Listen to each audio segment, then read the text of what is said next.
A wee while ago, I tried, and you know, as I've said, that I'm loath to train spot too much on politics in other countries. I do think political coverage, like charity, begins here at home for New Zealand.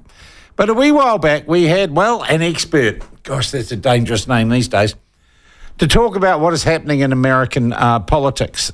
And this expert, during the course of that interview, I think poo-pooed the idea that there were any questions about the competency or mental or physical capacity of the incumbent president of the United States, Joseph Biden.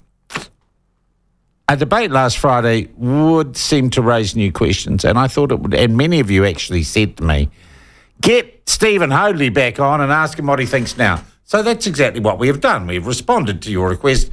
And joining us now, Associate Professor of Politics and International Relations, Steve Hoadley. Let's put him onto air first. I better push that button. Steve, thank you very much indeed for joining us again. Mea culpa, Sean.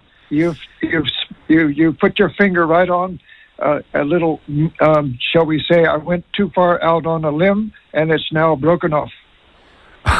Okay, you're not even going to argue the point with me. I thought you might come on this morning and say, oh, it was just one debate. Look at the 3 or 4 years of service. You're blowing this out of proportion. You're saying you saw what I was talking about in our last interview. You saw that on Friday. You're making my argument for me, Sean, better than I could. But, yeah, I'm prepared to argue that Biden can probably see it through, but his legitimacy has suffered a decline. Public opinion polls show that those Americans thinking he's not quite up to the job have increased from 35% to 45%, and, of course, much higher amongst Republicans, the opposing party. So he can certainly go through, and apparently the news this morning says he and his family and leading Democrats say, stay the course. You get knocked down, get back up again, and come back stronger. Okay, great fighting words. But in the general population, will his presidency have the same legitimacy, the same loyalty, the same admiration as the previous 4 years have done? That's the danger, assuming that he even wins the election, which, of course, you and I can talk about. What are the prospects? Stephen, look, I think the other thing, that the clearly demonstrable lack of capacity or dwindling capacity of President Biden was shown in that debate.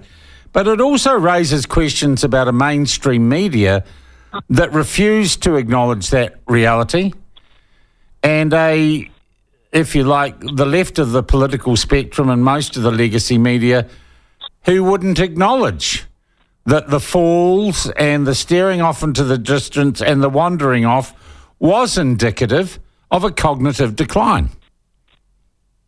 And I think not just faith in Joe Biden has been shaken. I think trust and faith in the American institutions of media and commentary have also been terribly damaged. Oh, you're taking a very wide view, Sean, a very pessimistic view. Let me put a slightly different view.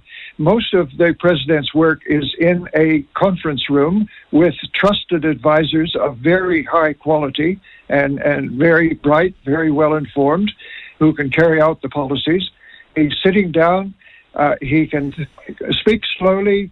Everybody can hear what he has to say. There's no issue of stumbling because he's seated.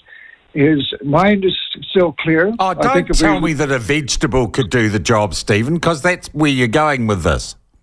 No, I'm not saying he's a vegetable. I think you're saying he's a vegetable. I'm saying he's an old man who's a little bit slower than you and me, that he doesn't speak quite as clearly as you and me, but that he does think clearly. He has. Well, does he? He couldn't string a sentence together on Friday, Stephen.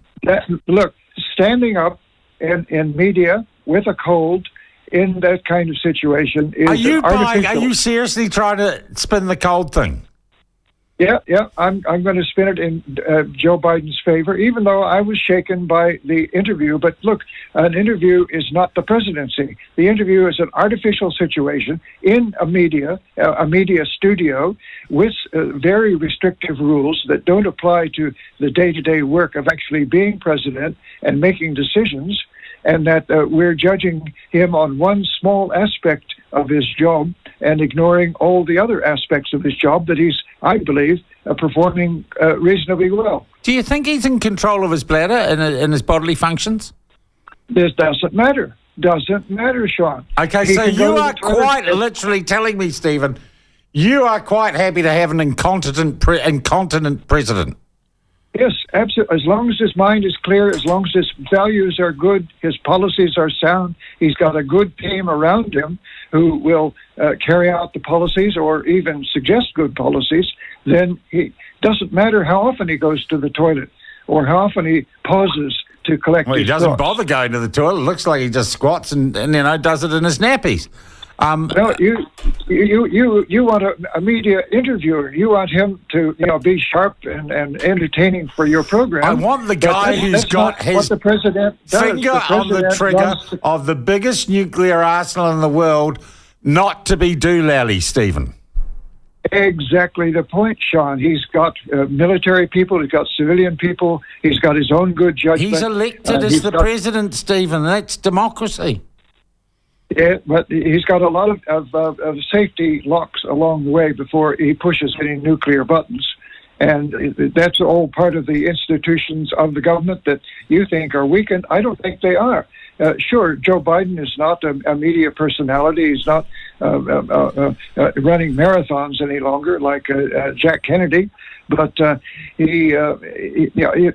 team itself, I think, is run quite marathons. sound. He couldn't run a bath, mate, without scalding himself. Absolutely right. But does it matter? Yep.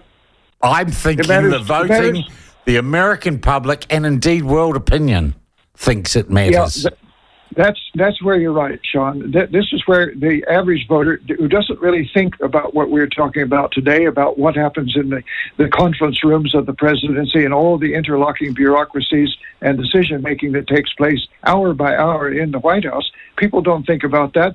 They think about how does he stand up and speak in that artificial situation of a media studio, and they're going to make a decision on those grounds, and he could well lose the election.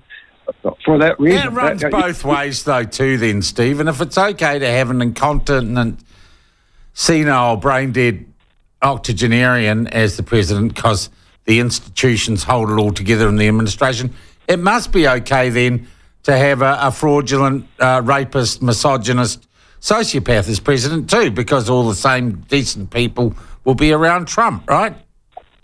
Well, you're raising the question everyone is raising. How could the United States, with 300 million educated people, turn up two candidates like that? Yeah, it's a great mystery to me. You have to look into the party mechanisms, the primary situation, the influence of media. Media plays a big role in giving Donald Trump oxygen, for example. You have to look at the decline of the middle class in America, particularly in the middle states, the frustration that Americans feel. They're looking for a hero on horseback to lead them out of their personal problems, which is wrong. They should take greater responsibility. Well, I think how a voter votes and what motivates them can't be wrong, Stephen. That's liberty. That's the individual choice.